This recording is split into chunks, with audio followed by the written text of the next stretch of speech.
In this lesson, you will learn about special systems of equations. Let's take a look at some examples and some notes to better explain this concept. On this slide, it says, how many solutions does a linear system have? And then it says for number 1, when solving a system, if both variables are eliminated and you are left with a statement that is false, then the system has what kind of solution? And this will make sense in just a moment after we do this example. But if both variables cancel, so let's take a look at these two equations. So if we were to add vertically, 3x minus 3x is 0, negative 2x plus 2x is 0. So basically we have 0 on the left side of the equal sign, but on the right side, when we add the constants, 5 and 3, we have 8. Now, is this a true statement? Does 0 equal 8? No, it's false. So if it comes out to be a false statement, then what that actually means is that there is no solution. And what that tells you, if you recall from graphing a system of equations, that if you were to actually solve these two equations for y and graph them, they would come out to be parallel lines. Because remember, parallel lines have no solution because they have no point of intersection. So again, if both variables cancel and the remaining statement comes out false, then these would be parallel lines and would have no solution. Now let's take a look at another example. Here it says, when solving a linear system, if both variables are eliminated and you are left with the statement that is true this time, then what would be the solutions? Well, let's take a look. When we add the variables, again, both the x and the y cancel, leaving us with 0 on the left. This time, when we add the constants, we also get 0. So does 0 equal 0?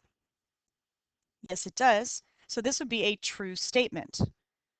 So what this tells us is that these two equations are actually the exact same equations. And you would see that if you took, for example, the first equation and multiplied every term by -1, you would see that this is exactly the second equation. So they are the same equations. Now, if they are the same equations, again, recall from graphing, then they would just simply graph one on top of the other. And what type of solution does coincidental lines have? Which are the ones that graph exactly the same line because they are the same equation. Hopefully you can recall that these two equations have infinite solutions because remember, their solutions are their points of intersection. And in this case, they have every point in common because they intersect at every point. So therefore, they have infinite solutions. Now let's compare the two we just did. The first one where we said there was no solution, remember that both variables canceled, but we were left with a false statement. So this means we have parallel lines, which means there's no solution. In the second one, both variables also canceled, but this time we were left with a true statement. And when it's a true statement, but both variables cancel, that means that they are coincidental lines, or the equations are exactly the same, and they therefore have infinite solutions. Now let's take a look at one last situation. And this is the one you're most familiar with.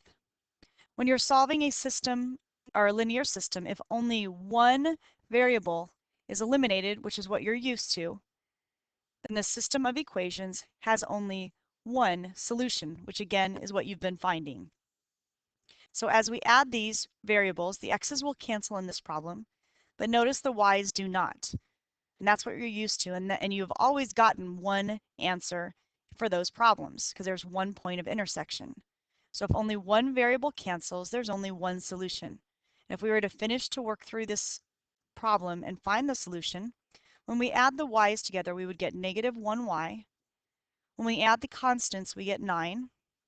Then when we solve for y is -9. Now recall that's only half of your answer. So now we need to choose one of the original equations. So maybe we choose the first one. And since we now know that y is 9, we can replace the y with -9 and then solve for x. So this would give us 3x plus 27 equals 5. And if we subtract 27 from both sides,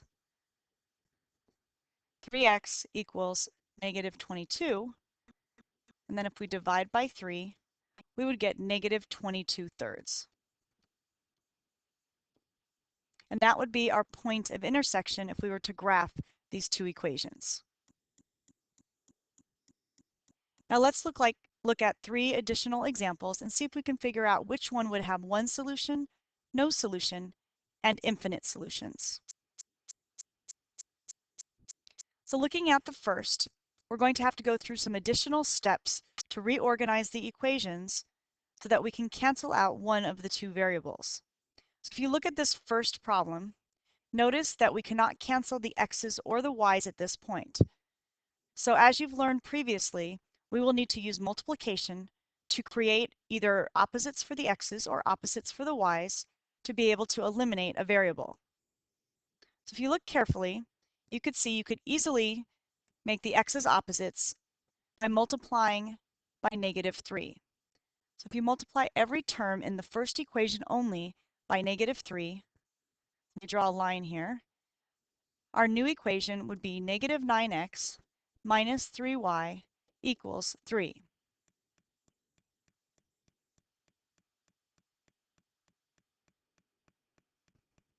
Now, which variable can we eliminate? Hopefully you can see we can eliminate the x's, but we cannot eliminate the y's. We would get -6y equals 6. So if we only eliminate one of the variables, how many solutions is this going to have? Right, one solution. We just found half of our answer of -1. When there is one solution, you want to go ahead and find that solution. Then if we plug it back in, let's say to the first equation, so 3x plus, and instead of y, we'll replace it with -1. Then we can add 1 to both sides, so 3x equals 0. And if we divide by 3, x equals 0. So here is our one solution. So let's take a look at the second problem. In the second problem, again, we need to reorganize so that we can line up our x's and y's and make sure one of our two variables cancel. So if you look at the first equation, notice we need to move the 2y to the left so that we have the x's and the y's lined up. Now, let me bring that equation down here. To move the 2y to the left, we'll have to subtract it from the right to move it over to the left. So we would now have x minus 2y equals 5. If we drop down our second equation,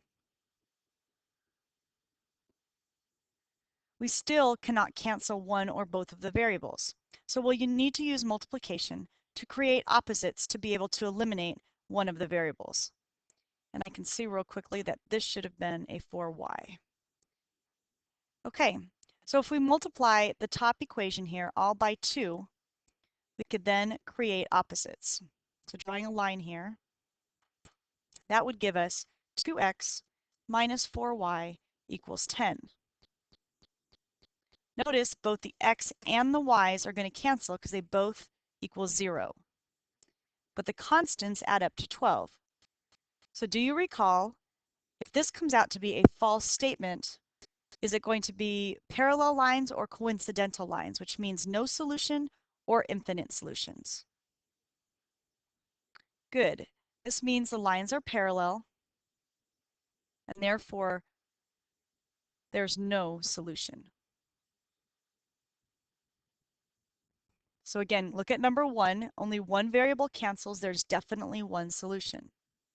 In number 2, if both variables cancel, but you're left with a false statement, then this would be no solution.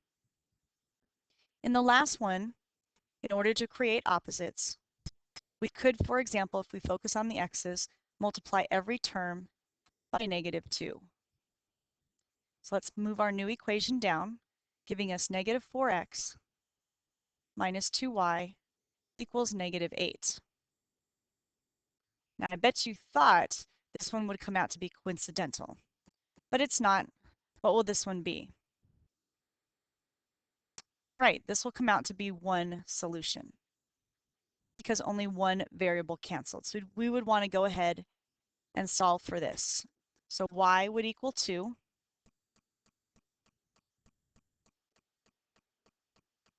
And then we'll choose one of the original equations. Let's go ahead and choose the first. And we'll change the y to 2 and then solve for x. So 2x equals 2, therefore x equals 1. So our one solution is the ordered pair 1, 2. So this completes the lesson on special systems of equations.